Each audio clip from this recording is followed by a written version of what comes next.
Old Fashioned Football on the Sports Gambling Podcast Network is brought to you by Naira Bets. Bet the Kentucky Derby by using code SGPN25 for $25 bet plus a $200 deposit match bonus at nairabets.com/SGPN25 and start Hey, what's winning up? today. This is Sam Acho, and you're listening to Old Fashioned Football.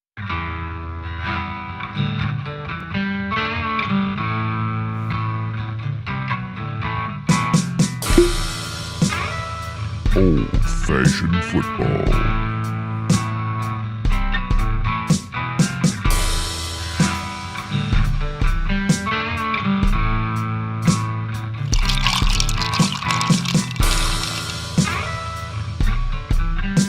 You make this deal right now, you pancake eating mother.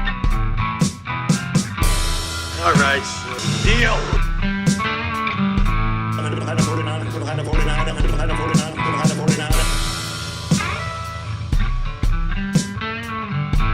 Old Fashioned Football.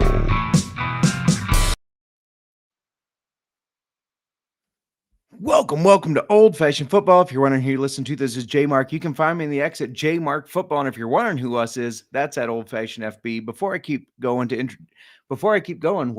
stumbling over words today, I got to introduce my co-host on the pod and in life. You can find her on the X at the Mir Mark. Mir, how you doing today? Doing good. Better than you. You're at least sounding a little better. Kind of sounds you sound off. We do have a special guest today, and if you are tuning in, you've probably listened to us before. You know that this is not my normal voice. I'm still from the cold, a little in the basement, I guess, a little deeper than normal, right? Yeah, but this is not like your phone. It's not phone, Justin. Nobody has had the pleasure except for me of hearing that, unless you're on the other end of the phone with you. Right? Yeah. I think you were talking to Adam, and you had your phone voice on. Yes, apparently. Well, even when the mechanic shop called, you said I used a man voice. Was not intending to do that, but it just happened. We got a fun show. We haven't done a distiller interview for a while now. No, we have not. And we've got the co-founder of Tattersall Whiskey with us, and I'm really excited about this. How about you? Oh, I've been excited for a while now. We've had these bottles, and they've just been staring at us. They have been staring at us because we like to taunting try them. us. Yeah, try them on air, kind of do the live react type thing. So we haven't opened them and tried them. So that's going to be fun. Do you have anything you want to add before we get going? I'm ready if you are. Yeah, I'm ready. So we've got the co-founder of Tattersall Whiskey, started bartending as a college gig, and he's been Minnesota's 2013 best bartender, all sorts of different gigs. He's made his own bitters, has made his own soda, all sorts of stuff. Welcome to Old Fashioned Football, Dan. Dan, how you doing today? I'm doing great. You got the whole bio in there. You guys did some research. That's right.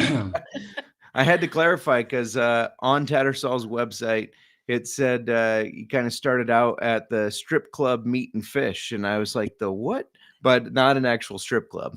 No, it was a restaurant. It was focused on the New York strip steak. Fair enough. Yeah. For those of us that have not been around Minnesota, it threw me for a second. I had to look it up there. Yeah, it was a pretty legendary spot. It was where I got my start for sure. Before we start talking about whiskey, we ask everybody this because the other part of our show is football. Are you a football fan? College a little bit. I mean, I was a Badger, so UW-Madison is where I went to school, and so college football I'm a little bit more in tune with. Otherwise, I watch the Vikings. I really don't know players' names anymore. When I was younger, I collected cards and I knew everybody's names, and sure. I just don't have the capacity and the mental bandwidth for that anymore. So fair enough. Yeah. Being Iowans and an Iowa Hawkeye, the Badgers are a rival, but they always seem to beat the Hawkeyes. So we're not going to hold it against you though. So it's okay. Appreciate that. Thank you. Yeah, absolutely. Now we've been doing distiller interviews since kind of the start of our live. And one thing we switched kind of about halfway through is, we used to go through some questions and then we did tastings and we thought, it might be fun to start with a tasting and then we can sip on something while we're just having a conversation. So if you're good with it, I think we start right in. We have the rye or the bottled and bond. I assume you want to start with the rye, but I'll let you decide. No, go ahead and start with the rye. I think that's where we want to begin. Okay, perfect. Well, we're pouring this. If you want to, I guess, tell us a little bit about it. Yeah, so the rye is all Minnesota rye, which, you guys in Iowa, we have great soil in the Midwest, and we have a great climate in Minnesota. And so this is a really unique rye. It's 85% rye grain and 15% malted rye, so it's 100% rye. We don't source any of the juice. We mash, ferment, distill it all on site. And what you guys are drinking is it's basically the 4-year expression of that. We also have a 5-year and a 7-year as well. But the 4-year is really nice for cocktails. It also is going to preserve a little bit more of that black pepper spice that we oftentimes associate with rye. As ryes get older, they get a little softer. And so if you're a rye fan, the 4-year is great. If you're just kind of starting off on rye, you might want to go with an older bottle. Okay. Now for on the nose, I might have to rely on you a little bit more since I'm a little plugged from the cold. We always smell it differently anyway, we do though. smell things differently, though. I think that's everybody, though, right? Everybody gets a little something different. I like it. No, it has a lot of spice. Yeah, but there's something else there, and I'm not. It's I wouldn't just pick out the malted, because you said the malted rye is only how much It's percentage? 15%, and that's going to give like almost a dry cocoa bean. Mm-hmm. Mm. Oh, it smells good though. It tastes good too. Oh, that's good. Yeah. You're more of a. You like ryes, but you're more of a bourbon. I am. Yep. I am very much. I like my ryes. You're a rye gal. Yeah. Yeah, and that's 100 proof, so Yeah. it's got a little oomph to it. Yeah, no, it's very good. The spice comes through. Maybe it's because you said cocoa bean, and sometimes that word association jumps right to the palate, but I feel like I taste a little bit of that flavor in there. Yeah, you get a little bit of the toffee and a little bit of caramel in there. So I mean, it's two different varietals of rye, not to get too nerdy. But so it's AC Hazlitt, which is kind of that classic expression of rye that we know that has that black pepper bite. And then there's another varietal called Bono, which is a little bit softer. And when it's coming off the still, as basically a white whiskey before we throw it in the barrel, it has almost a built-in caramel, soft vanilla note to it. So we blend those two. And but I mean, you let it sit for 4 years and it becomes something completely different. As it matures, you start to get actually even some like dried fruit off of that, especially kind of dark cherry. If you look for it, you'll find it. So yeah. And don't worry about getting nerdy. We love the science behind whiskey. That's something that fascinates me. How, I mean, people can use relatively the same ingredients, right? But it almost always has a different output as far as the product. And I just love the science behind how they get there, how they can take the same grains and get to that final output. I guess before talking about Tattersall directly, let's talk about you and kind of what led you to the distillery. Can you walk us through your journey leading up to the point where you decided, like, hey, let's open up a distillery? Yeah, I mean, for me, it was a very natural progression. I started bartending in 1999 in college. I moved out east, managed a restaurant and a bar out there, moved back to the Midwest in 2005, started bartending again. And then 2007 came around, or 2008, I guess, is when we opened up that restaurant. You're talking about the strip club Meat and Fish. And farm to table, not that it was new, because it's been around forever, but it was kind of a resurgence of it. There was a book called The Omnivore's Dilemma. It was kind of like our Bible. We were very conscientious about where our food was coming from. A lot of grass-fed steak and local, even like foragers. But I mean, everything was as local as we could get it. And so, I wanted to match the bar with that. And so we started, and again, mind you, this is like 2008. And so it was a little early on. So we wanted to match the bar program with the kitchen. And so it was like, let's make our own tonic, bitters, bottle fermented ginger beers, everything basically behind the bar that we could make from scratch. We did, aside from the booze. You can kind of see where this is going. And so, and that's kind of where I got, a little bit of recognition. And again, being that it was 2008, now you can go out and buy a bitters book. Like at that time, we were like in chat rooms and like sharing ideas with strangers, and it was really fun. You're sourcing ingredients, you're failing constantly, always tinkering around in the kitchen, and it just became an obsession. Like I've always been somewhat obsessed with flavor. So in 2014, my childhood friend John Kreidler came in for dinner, and at that point I had been, had the bitters company, I had a soda company, and I actually was farming at that time as well. In the daytime, I had an organic produce farm, so I really wanted to match, basically preserve everything we grew. So I would make like all sorts of like what I called drinking marmalades and things like that. And so I was kind of at the top of my game at that point. He came in, and I hadn't seen him in a while, and so I was kind of showing off. He and 3 buddies were in, and I made them, I think, a total of 12 different drinks throughout the night, and they're kind of the best of the best. And he hit me up the next, I think it was honestly like the next day. He was like, you make everything behind the bar except for the booze.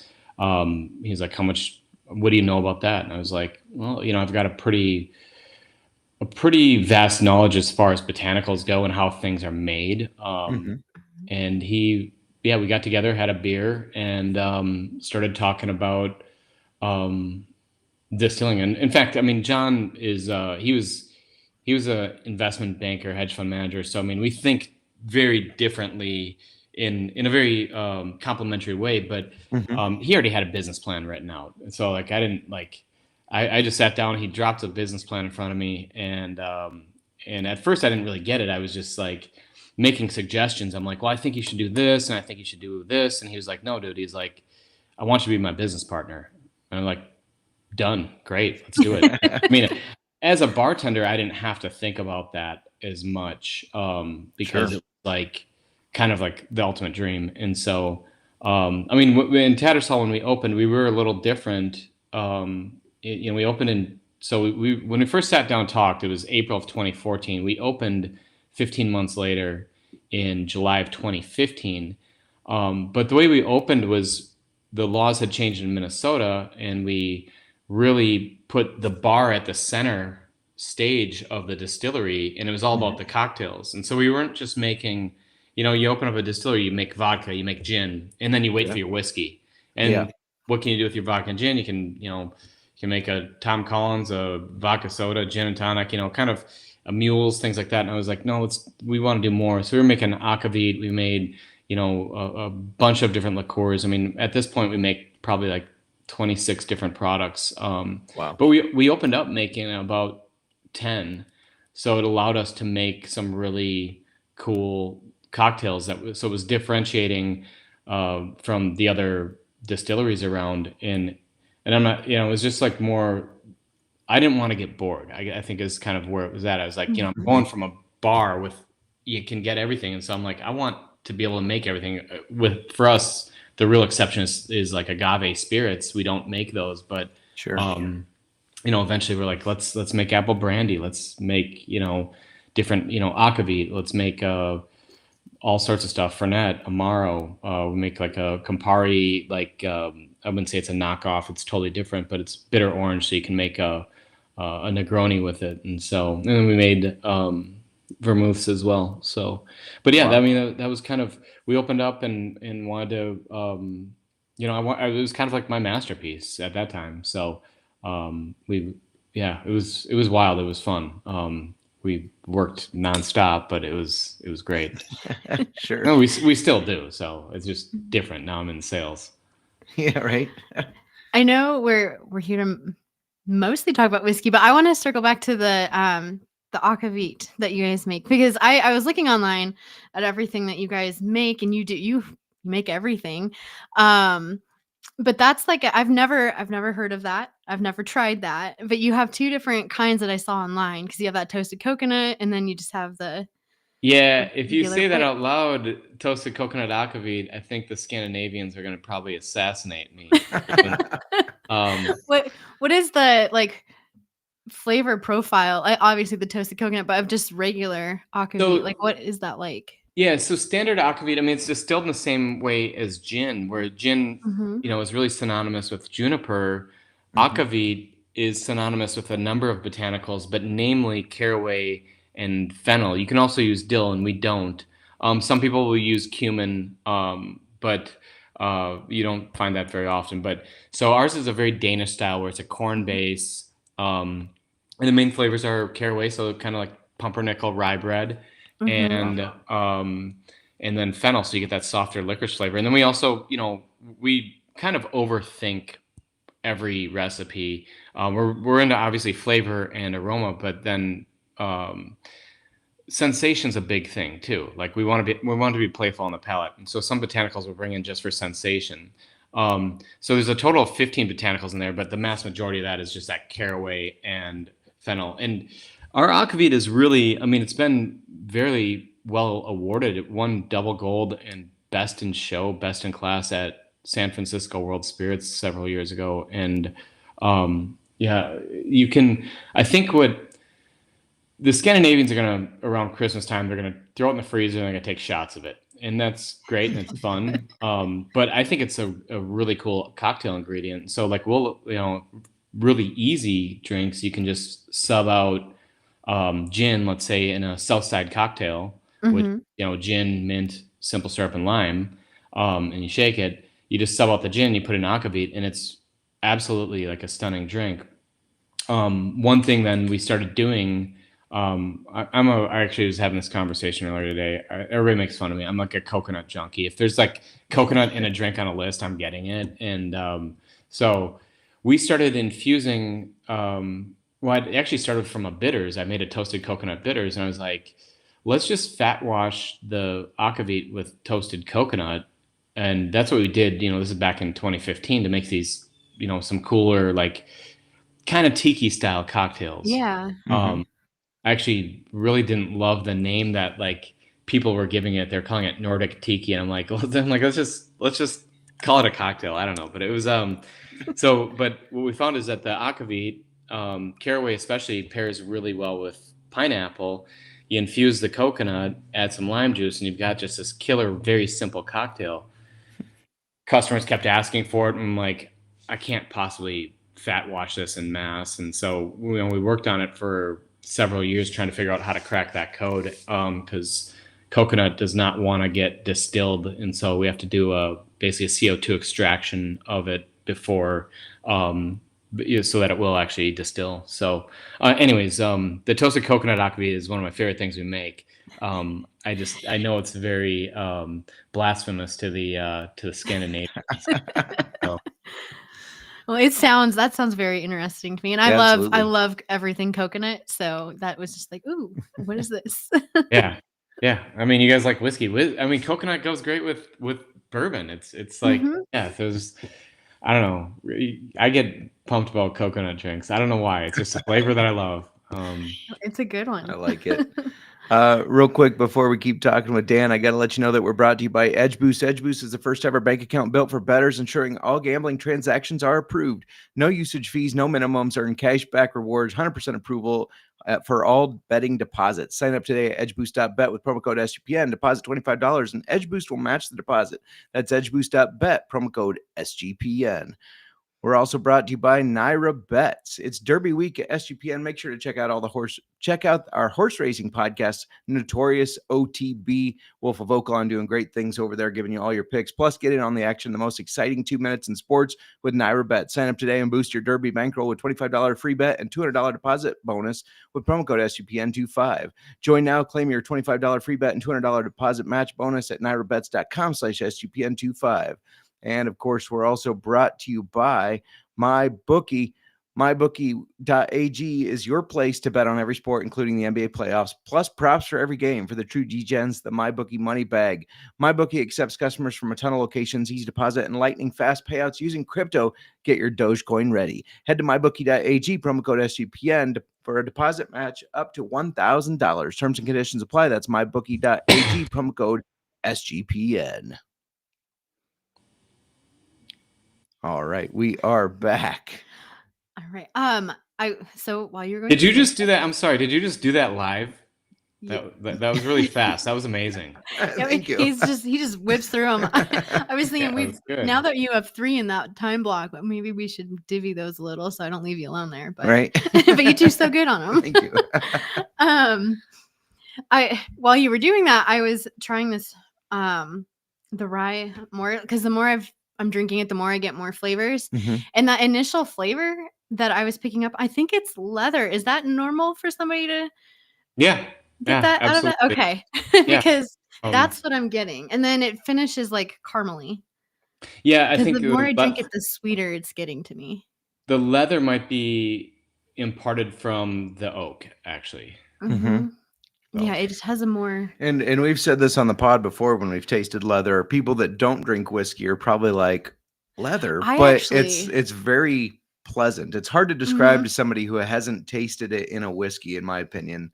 But that leather taste is always really pleasant as it comes through. It's one of my favorite like flavors that I pick up in some different. Well, I think I've mostly picked it up in different ryes. I don't know if I've had a bourbon that's leathery. Yeah, it's mostly ryes. But no, it's a 100 proof, and it does not drink like a 100 proof. No. I mean, it's warming, but it's not like, holy moly, that's high proof or anything. No, it's really good. Yeah. Yeah, it's really soft for 100 proof. I think you'll find that with all of our whiskeys. They're all, I mean, unless they're single barrels, but we do all of our whiskeys at 100 proof. So. And we got some of our Iowa crowd checking in. Are your bourbons rye available in Iowa? They're not. The rye was in Iowa up until last year. We got delisted. It was just, we didn't sell enough cases. As we were starting to get going, the state was like, no, you're not selling enough. And so I thought we were doing really well too. So we'll re-enter at some point. It's like, we don't have deep pockets for a lot of marketing and stuff like that. Of course, it's very bootstrap. I mean, it's basically me and a sales team of 4 others, and we're road dogs, and we go out and we meet people and we try to, get them to taste and bring it in, and then they do, and then but we just didn't. I guess we didn't move fast enough or get enough traction in Iowa. But the only one that was available there was the rye. We had that, our orange liqueur, our gin, and our vodka. Nebraska, yes, we are all over Nebraska. Lincoln and Omaha, I are the two I'm obviously familiar with. But yeah, Nebraska, we are pretty much all over the place. It's great. And somebody also asked, where in Minnesota is the distillery? So we moved across the river into Wisconsin. So we opened up in Minnesota in 2015, and we just shut the original distillery down basically on November 30th of last year. So after almost 10 years, we built a second facility that we actually own in River Falls to kind of really achieve the dream that we had, which we were always very green, but not owning a building, and the building we're in was pretty old. So the current distillery in River Falls, which is just over the border in Wisconsin, and I'll be honest, their booze laws are a little bit easier because drinking is kind of the state sport, right? And I say that like with the utmost respect, but so we basically built took an old mothballed Shopko. It was almost like a smaller town like Target store, 75,000 square foot store. The whole thing is run on solar. We do water reclamation there. We upcycle basically everything, including the barrels. As far as I can tell, just the solar alone already makes us, we have the largest solar array of any distillery in the country, which builds in a ton of both, time efficiencies for us. We can do things actually faster. But then we save a ton of money on electricity. So, but yeah, it's, as far as I can tell, it's the greenest distillery in the country. So it's pretty fun. Very cool. So, yeah. So you mentioned that you guys launched in 2015, and what would you say was the biggest challenge of opening and the distillery and launching your guys' brand? Yeah, it's funny. I'm gonna be just totally honest with you. I was talking to my business partner about this. I was like, this exact question today. I'm like, in the beginning, it wasn't that hard, was it? He's like, because it wasn't. It was exciting, Yeah. We were small. We were like, just like, we're gonna do things, by hand, and we'll work 18-hour days, 7 days a week, and you don't really care because it's fun. The hardest thing was telling our friends and families that we were gonna do it. Now, for me, that actually was pretty easy. For him being like an investment banker and being like, yeah, I'm going to quit my job and go open a distillery, everybody thought he was absolutely insane. Most of my friends and family are like, dude, Dan just always, marches to the beat of his own drum. So I don't think anybody was surprised. And if they were, I just ignored them. That's just kind of the way I live my life. But yeah, I think like at the beginning, it wasn't really nothing felt difficult. It's when you get bigger is when things start to get more difficult. And like, then the big guys start to really try to crush you and undermine you and take away your sales. And so, I mean, because that's kind of what we're all of us like smaller distillers we're up against, and is the big brands. And I'm not complaining. I'm like, it's the game, and I'll play the game. Yeah. I'm enjoying it. Like I'll annoy the big guys all day long. But at the beginning, yeah, there wasn't. I mean, I think the hardest part was really just telling people that this is what we're doing. And people, if they thought we were insane, like I said, I didn't care. But I think John's family and everybody was like, are you sure you want to leave a really good job to go open a distillery? So that's awesome. I'm all for it. Yeah. I think you absolutely should have. Yeah, absolutely. Yeah. You mentioned, the big guys, we won't name any names, but one of the things, like, I love bringing in, getting to interview some of the smaller distilleries, trying whiskeys from smaller and craft distilleries, because there's so, like, I don't think people realize like how much really good whiskey is out there, and there's so much more. You get so much more flavor, and especially getting like you're locally sourcing your grains, and even so much as from where your water might come from. It all adds to the character and the flavor of the whiskey. Absolutely. I mean, I have nothing against the big guys. I drink their stuff, of course. Like you go to the bar. I mean, like, to be totally honest, I drink according to where I am so if I'm like up north in Minnesota, like way up north, I'm drinking like CC and 7, like I'm drinking Canadian whiskey. I drink sweet when I'm up north. And then like, I was in Boston last week and I'm like drinking like wasabi infused, tequila and, whatever. So I just kind of, I'm always like just drinking according to where I am. And it's not like following the crowd or anything like that. It's like, it just kind of makes the experience of being in a place more real for me. So I like that. One thing I wanted to know, can you tell us where the name Tattersall came from? Yeah. So it's the name of a plaid. It's Tattersall plaid is and you see it all the time. It's a white or cream background with two colors crossed on it. And it's a British name. It comes from a horse auction in northern England called Tattersall's Horse Auction. And those stories are, I don't know how true they are, but it's like when they would sell a horse, they would put a blanket on it, and then the colors would determine, who had purchased the horse. But the way we thought of it, when we started off, first off, naming a distillery is hard. Like everything's taken, and so like, but we also didn't want to be like, Voyagers, Jack Pine, like just hearken to like Minnesota, because I was like, our first product was gin, and I remember, and I'm still obsessed with our gin. But I was like, I want to see this in Spain someday, where people drink gin just neat. And so I'm like, I don't want to get pigeonholed by our name to a location. I want something more universal. And we came across, I actually, and at that point we'd already kind of developed 10 different spirits and liqueurs. And so I was like, as a bartender, I'm like, I want this very standard bar-friendly bottle that has a big neck where you can pour it easily. I didn't want like some squat bottle. Like, let me just say, as a bartender for years, there are some bottles you're just like, oh, I can't believe, like why would they put it in that? It's just so hard to handle, and it like will give you carpal tunnel.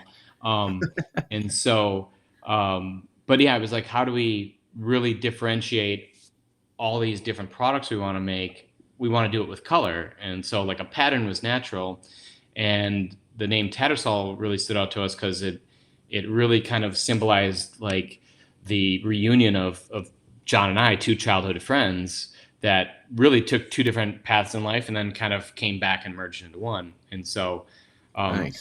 again, we overthink everything, but like that, we're like, oh wow, it's great symbolism, and Yeah, and no, it was that's really British. cool. Yeah, so it was British, and gin was gonna be our first product, and I didn't think that went over everybody's head, but whatever. I like that. That's cool. Yeah. So we're big advocates of supporting local, and you mentioned that also that you guys are the most green, I guess, distillery. That's really cool. From what I read, you do a great job sourcing local grains in Minnesota and Wisconsin, and work primarily with a couple of farms. Can you talk about kind of how those partnerships came about? Because it's hard to trust, like, oh, this is going to be a good grain that makes my product good, right? Yeah, I mean, so our main farmer, Dale Anderson, out of Cambridge, Minnesota, it was the most natural, easy introduction ever. We were starting off. He walked through the front door and said, "Hey, I'm Dale. I grow grains." He brought some samples, and we ended up and visited his farm and met his family, and we're like, "This guy is amazing." And fourth generation farmer, and that was that. And he's worked with us over the years to plant different varietals. And he's very in touch with everything that's going on with whether it's the Land Institute or whatever. He knows the varietals and the grains, and so that was the most natural one ever. And so we've been working with him since basically the beginning. Wow. It was really easy, and we've also sourced with like our head distiller has a family farm, and so we've done some sourcing with them over the years on the organic products. And then some of the fruits come from, like for the liqueurs, like cranberries come from where else but Warrens, Wisconsin, where it's like the cranberry capital of the world, and blueberries from Traverse City, Michigan, because arguably they're the best blueberries in the nation, maybe the world. I don't know. I've never had like Swedish blueberries, but probably more expensive. But yeah, so I mean, everything's been kind of natural, or you just kind of look to where a botanical or a fruit is known to grow like the best, like the highest quality. So yeah. But yeah, Dale's story was great. He just walked through the front door and we're like, this guy's cool. Let's work with him. That's awesome. That is neat. Yeah. Like that. Yeah. Before we keep going, after this, it will be commercial free, as they say on, I guess, NASCAR. Not on football. There's always commercials in football. But Miranda, you want to tell everybody a little bit about Underdog Fantasy? Yes, we are brought to you by Underdog Fantasy, and you can play any sport on Underdog Pick'em and win up to 100 times. And now that the NFL draft is over, it is a perfect time to start your best ball drafts. Be sure to follow our socials for current UFL Underdog plays, and we'll be releasing some NFL future plays as well. In the meantime, go sign up with promo code OFFSGPN to claim your special pick plus first-time deposit offer of up to $1,000 in bonus credits. That's UnderdogFantasy.com, promo code OFFSGPN. And we're also brought to you by Rhythm. Rhythm is your home for AI-backed picks and props. Dominate the NBA playoffs and MLB prop market with Rhythm. Building your own model is simple and easy. You don't have to be a rocket scientist. Rhythm knows you'll love it, and that's why they include a 7-day free trial. Rhythm has some amazing deals going on now. 25% off a monthly subscription with promo code SGPN25 and 50% off an annual subscription with promo code SGPN50. That's RITHMM, promo code SGPN25 or SGPN50. Get your free trial today by going to sportsgamblingpodcast.com/rhythm. All right, we are back. So I'm curious, you were working in both Wisconsin and Minnesota. You're really close to the border right now, I guess, with Hudson Falls there in Wisconsin. Is there benefits to being so close, to being able to work with both states there? Yeah, I mean, it's easy access to both. So I live like right now where I'm at, I live in Stillwater, which is on the border. In fact, I mean, I was just downtown. You walk across the bridge and you're in Wisconsin. Okay. And so, yeah, it's easy access to both states, and we're only 30 minutes from the Twin Cities in River Falls. Well, I guess 40 minutes to Minneapolis, but 30 minutes to St. Paul. So I mean, you're close to like the big hub. Even if you live in like Minneapolis or St. Paul and you got to go to like the Brainerd Lakes area, it's going to be 3 hours no matter what. So and then the kind of western part of Northwest, or well, I guess midwestern part of the state, like Hudson, it's a booming area, and so easy access to the state. It's nice to be able to kind of claim both states in a way now. No matter what, again, Milwaukee's going to be a bit of a drive from whether it was Minneapolis or River Falls, but yeah, I mean it just, we've got basically half the team lives in Minnesota, half the team lives in Wisconsin. Even when we were just in Minnesota, half the team was from Wisconsin. My head distiller's from Wisconsin. I went to school in Wisconsin. I'm from Minnesota. My lead sales guy is from Wisconsin. So it's kind of nice to just like, we all kind of have roots in both states. So nice. Yeah. Very cool. So I have to ask you a question that we ask everyone that we interview. So I know you mentioned that when you're out, like you're drinking like what's available to you, like based on your location. And I'm assuming there you probably drink a lot of Tattersall whiskey. But if aside from Tattersall, like what is your favorite like go-to whiskey? Old Granddad. I mean, Okay. Yeah. So I was just out in Boston. When I was 20, I lied on an application and I got a job at a 5-star resort, and I didn't know what the hell I was doing. But that was like my kind of my awakening to flavor. I had never tried anything before. I'd never had an oyster. I'd never had a scallop. I'd never had a beet. I'd never had a Brussels sprout. I mean, I just was so green, and everything I tasted, be goat cheese, I'd be like, oh, this is the greatest thing in the world. And so I just got obsessed with flavor. And that summer, our drink was Old Granddad gingers, and we were just pounding them all the time. And so, like, to me, that still just tastes like, the summer I discovered flavor. I'm pretty open to trying just about anything. I mean, I go to bars and restaurants, and we were just talking about there's so many whiskeys from all over the place.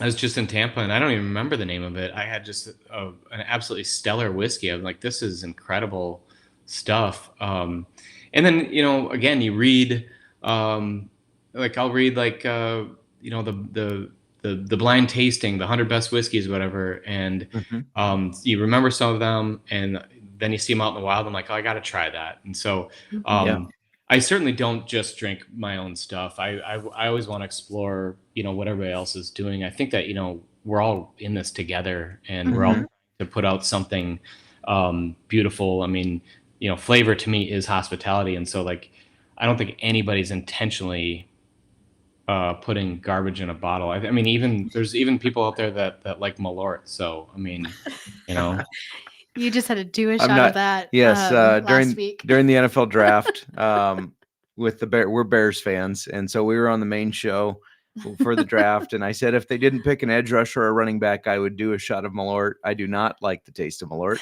And they drafted a tight end, so I had to do the shot. So it's I wouldn't even say it's an acquired taste. It's just bitter, yeah, very bitter. It's not fun, but I'll do it. I'll do it. I mean, it's become the new Fernet, like everybody used to drink Fernet. Now it's Malort. And yeah, I don't know. I'll do one.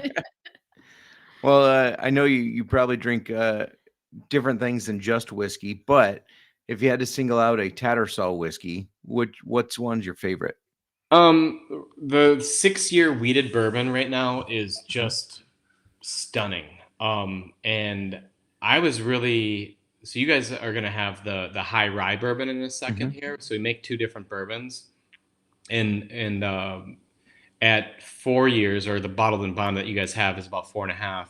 I actually like the high rye bourbon better, but at 6 years, the wheated bourbon is just starting to really sing right now. And which, we're at an exciting time. We've been doing this for 10 years, almost 10 years. And now our whiskeys are getting older. So it's like, okay, now we're getting in the, 6, 7, 8 year whiskeys. And this was kind of the moment you're waiting for. And it seemed so far away, 10 years ago. And now it's like, oh my God, our whiskeys are mature and they're tasting as good as ever. And as we were distilling, of course, too, I mean, the whiskeys, our process was getting better. And so like right now, everything is just, I don't know. I'm so impressed with what our distilling team has done and how, honestly, how much like passion they put into it. 'Cause you can taste it when you try like the older expressions. And so the 6-year wheated bourbon's my favorite. We have the 7-year rye as well. Mm-hmm. I think I weirdly, and this is different for everybody, I kind of prefer the 5-year over the 7, just because it has still a little bit more of a bite, and I like the bite from rye, Yeah. But yeah, the 6-year also, I mean, not to plug it, but we just got a pretty, oh wait, I can't talk about that till May, but we got a really high rating for it. Yeah. With a national magazine. And I was like, awesome. I don't even know how they got a bottle, because we don't really distribute it too much of it. So, because we don't have a ton of it, we won't have a ton of it till I think August. And then we will have like 24 barrels that'll go out in the world. So very cool. Yeah. I saw you guys had, I don't know if you have it now, but at one time you had a port finish rye. Yeah. That's beautiful. It's 2 different ports. So it's, and wow. we were going to do 2 different port barrels. It was a ruby port and then the tawny. And we ended up just blending them because they both had characteristics that we wanted. Of course you're going to get like the brighter fruit from the ruby, but then the tawny are getting these just, nutty, almost sherry-like aromas from that. And so, we have the port rye as well. I definitely want to try that at some point, because yes, we love port finish stuff because we do love port. You don't see a lot of port finish ryes though. It's usually a bourbon that gets finished in the port. So I'm really curious how the rye spice will go with that. I think it'd be really good. I think you guys should just make a trip up to River we're Falls. Gonna need to. Yeah. It's not too far. I mean, no. What's really fun is like cracking open barrels. Like you can get like 8 barrels from the exact same. They're all barreled on the same day, and it's the same batch, and they're all like, I wouldn't say super different, but you'll get like a lot of it is the barrel. It's also like we don't actually rotate our barrels. We do that on purpose. So like the ones that are a little bit higher elevation are going to come off at a higher proof because it's just a couple degrees warmer there. Mm-hmm. And it's so some of it is the wood itself, because it's most likely a different tree. Could be how long the wood sat out in the lumber yard too. It's a ton of fun to taste different barrels side by side. So we can crack open some barrels.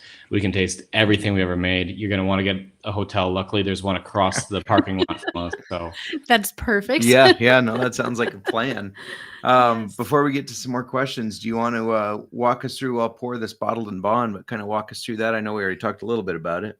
Yeah. So this is 55% corn, 35% rye grain. And that's the AC Hazlitt rye, and then 10% malted rye.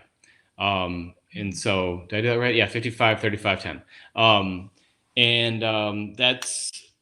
It's bottled and bond, so it has to be minimum of 4 years, and at 100 proof, that is about 4.5 years. And I absolutely love that expression. That one's going to have a little bit more bite, obviously, than like the wheated bourbon, but at 4.5 years, that drinks it drinks really beautifully. That's really good. Sorry, I was waiting for you to talk. And yeah. Mm-hmm. First of all, what do you get off the smell, since I'm relying on your nose? Not to put you on the spot. I know, but it does put me on the spot. It's a lot of pressure to tell everybody what I'm smelling. Well, we've been told before, no matter what you smell or know. taste, you're right, because everybody tastes and smells differently.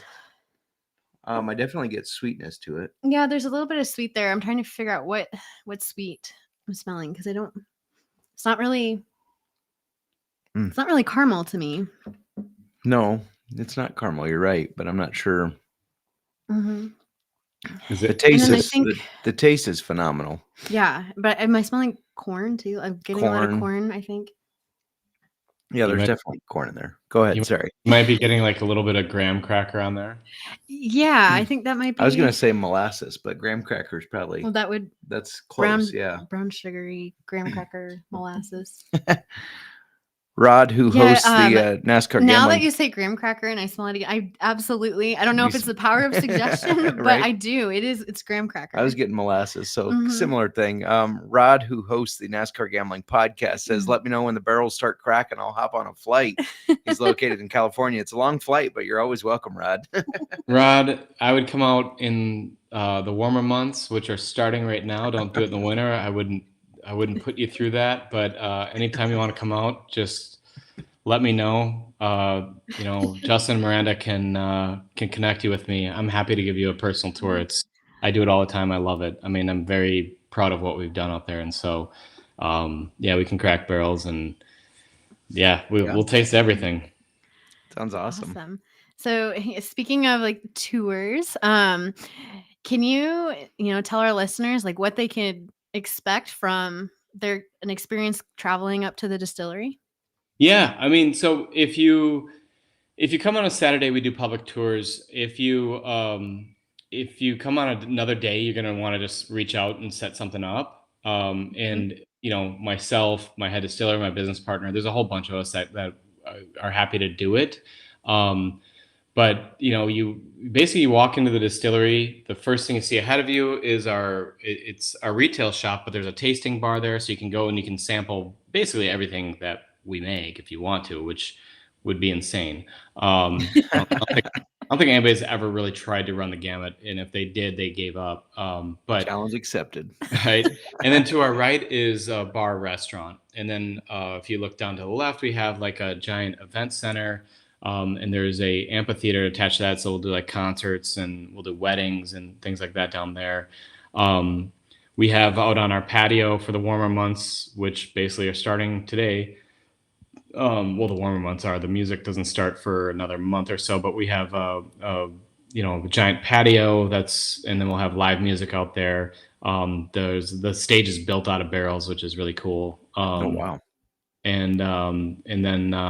I mean, you can always just walk around, look through the windows and see everything. But again, like I'm always happy to give tours of how we do everything. We're really proud of it. And we're, the process, we're not secretive about it. We're like, no, this is how we do it, and so it's fun. So, I mean, I think of it as like an adult Disneyland, Yes. Love it.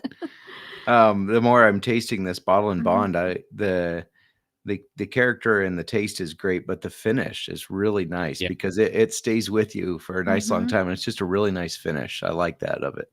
Cause sometimes you get a whiskey and you get all the taste and then it's just gone. Yeah. But it's been a little bit since I've taken a drink and I still have those nice flavors lingering and it's a really, really nice finish. Kind of put you on the spot here, but I guess in your opinion, what makes Tattersall whiskey unique? I mean, cause I know we can walk through and say, hey, I really like the finish on this. I like the spice and the cocoa bean that came from the rye. But just in your opinion, as somebody who's been there from day one, what makes it unique to you? I mean, it starts with the grains, of course. And so we were very, careful about how we source the grains and from who and where. And, the Midwest is awesome for corn and rye and wheat and barley for that matter. So the sourcing of the grains, we've got a great climate for all of them as well. The process itself is, it's pretty airtight, but we don't use any like additives. So like the only thing that we would ever use is during a fermentation, we'll use a little bit of nutrient, which is all natural. And so, you want to feed your ferment, which everybody does. But we don't use any sort of like defoaming crap or anything like that because we just don't believe in it. So everything's like hyper natural. Another part of it, of course, is, well, we're not in Kentucky, and so, but we are on a limestone aquifer in River Falls. But I was going to talk about the barrels themselves. And so we used to think, I think a lot of people used to think, like, more char the better, and that's just not really the way it is. And so we've actually gone from a number 4 originally all the way now down to a number 2. Nice.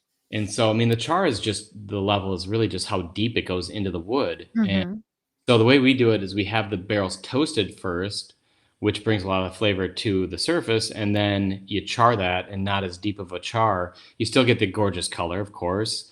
And then the barrel room itself is temperature controlled. Like I was going to say, we're not in Kentucky, so we don't have a rick house that's outdoors that, gets down to 40 degrees in the wintertime and 107 in the summertime, where you do get this really cool, like, extreme of expanding and contracting of the barrels, which is great for the whiskey. We're a little bit tighter, where it's going to be, in a temperature controlled room where, like, it fluctuates probably between about 50 and like 85, but we do it, all the time throughout the year, as opposed to, like, just one giant season cycle, if that makes sense. And so we're but yeah, I mean, honestly, it's just like a lot of care and attention. I mean, if you come in, you'll see that it's like, you're like, oh wow, these are some very earthy people. We've got plants growing all over, and, like, everybody goes and forages things, and there's fossils that everybody finds down by the riverside and stuff, like, all over the place. And so you can just tell it's made by some very mindful, thoughtful human beings. So That's awesome. I love that. I'm gonna say, as foragers ourselves, that's awesome.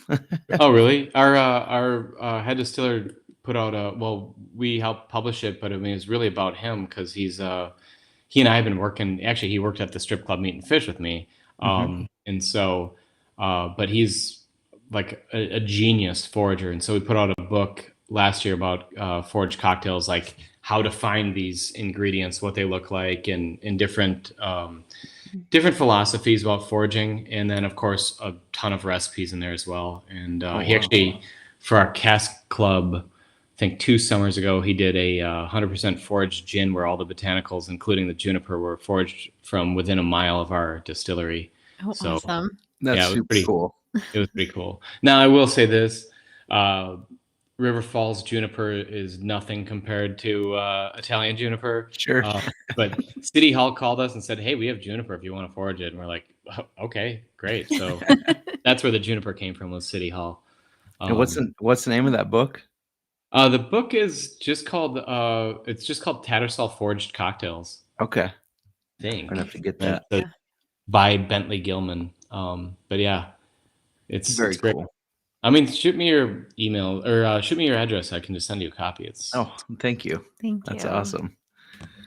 Yes. So I know you were talking about the distillery, and like, I was online. I always love to go on the distillery websites and take a look, and everything on your website is beautifully laid out. For those of you listening, it's tattersaldistilling.com, and there's like an events page, and you guys have an events calendar, and I noticed on there that this weekend you guys are giving away free mini passion fruit margaritas. Oh, we are? I didn't even know that. Yes. I didn't even know that. Like, oh my goodness. That just sounds awesome. It's Cinco de Mayo. Yeah. And it reminded me that Monday is... What are we doing this weekend? I know, right? So this weekend is the 3rd and 4th. But yeah, it reminded me that Monday is Cinco de Mayo, which is about... If there's going to be a time where we do have tequila, it is on Cinco de Mayo. Yeah. We don't do a lot of tequila, but and we make our own margs. But I thought that sounded awesome. And you make it...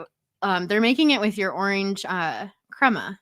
Yeah. And the orange crema is not a cream liqueur. Just it's the old British way of saying creme de. So basically, it's a 80 proof orange liqueur, similar to, like, let's say Cointreau or Combier, but it's using 3 different types of orange peels: sweet orange, bitter orange, and mandarin orange peel. It's absolutely stunning. I'll put it up against any orange liqueur out there. It's beautiful aroma, long, clean finish. We always kind of, pad in a little bit of extra botanical into all of our liqueurs just to make them more aromatic and more playful on the palate too. So I feel like days you guys are making that or making the gin, the distillery probably smells amazing, right? yeah. I actually really like Aquavit Day personally. I love Yeah. it. Okay, but yeah. Last weekend we had the Arbor Day event, and so we gave out. I think we're 5,000 trees we gave out. Oh, wow. Oh, that's awesome. We're part of the White Oak Initiative, which is about planting more American white oak. We didn't only hand out white oak. We hand out, everybody wants, sugar maple, so we do that as well. But replanting the American white oak forest is really huge to us because we've been harvesting wood for barrels for years and not replanting these forests, and so we get behind Arbor Day in a pretty massive way. That's awesome. Yeah, I think that is really neat. I wanted to tell our listeners too, like if you can't make it to the distillery, but you want to try Tattersall, you can order right from your website, right? You Or at could. least, okay. You could, and we're working with the company. We were like, people have been buying it, and the orders were not going through, and so right now it's on pause. I'll be totally honest. Okay. Well, I did see that, like, your website shows everything that you guys make, which I love the variety and that you guys use it in your cocktails there. But you can put in, it will right now allow you to put in like your zip code and see where it is, like If you're near eligible. you, near Oh, you, right. where you Okay, can to get it find near it. you. Yeah. Yeah. So you guys have a lot on your website and it all looks very delicious. Yeah, we make a lot of stuff. There's some cool gems in there. Like our absinthe is like stunning. Nobody drinks absinthe, which makes me so sad. But like, it's such a great absinthe for an absinthe drip. I mean, I love a Sazerac rye, which starts with the absinthe spritz. So Yep. Yeah, I'm all for that. Speaking of stuff you guys do make, you guys got some canned cocktails, which is becoming a bigger and bigger market now.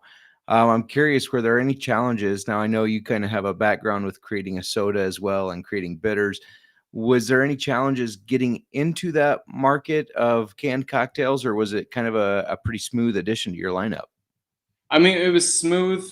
I think that we approached it differently in that the flavors are more layered. So it's like, instead of just like, here's a blueberry, vodka and soda, it was like, we're going to do a blueberry basil Cullen. So it's like vodka, blueberry, basil, a little bit of lemon. And we keep the ABV at 4.5% so that they're like, a little bit more summertime crushable, like sitting out on the patio or whatever.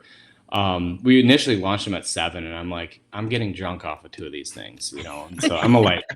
I know it's surprising for like a distiller, but I've become a lightweight. So we lowered the ABV after the first run.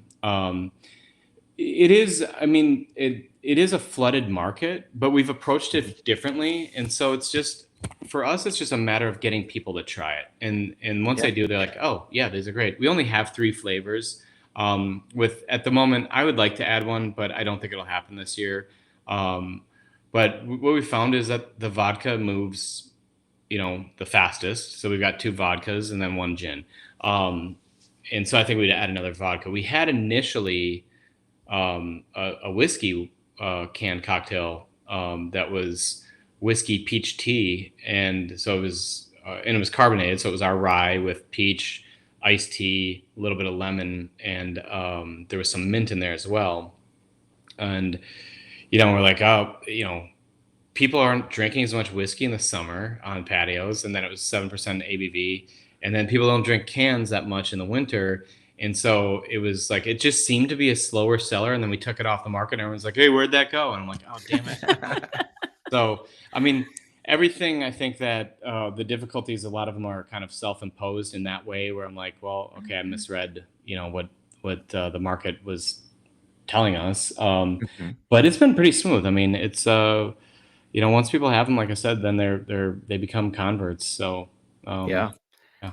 That whiskey peach tea sounds amazing to me. We Miranda still have some, so when you come up, I'll give you a 4-pack. All right.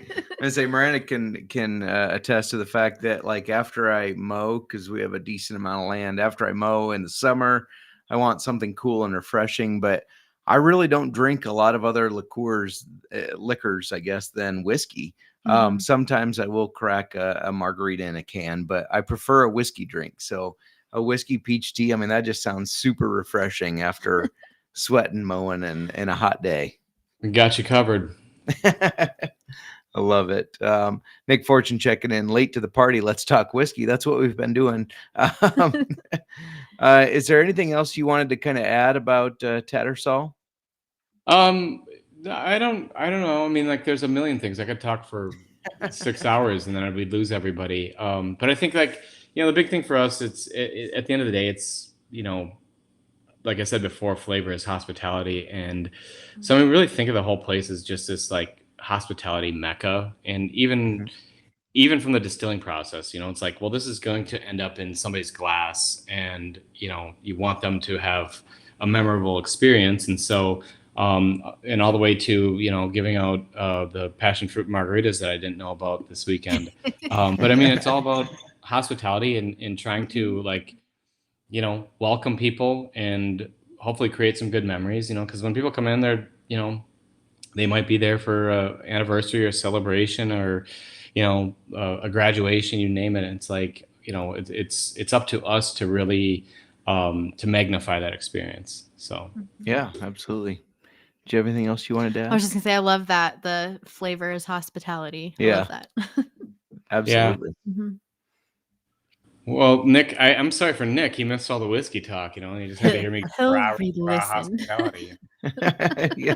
Nick, you're going to have to catch up either on YouTube or on Spotify or Apple, wherever you get it. Did you have anything else you wanted to ask before we get Dan out of here?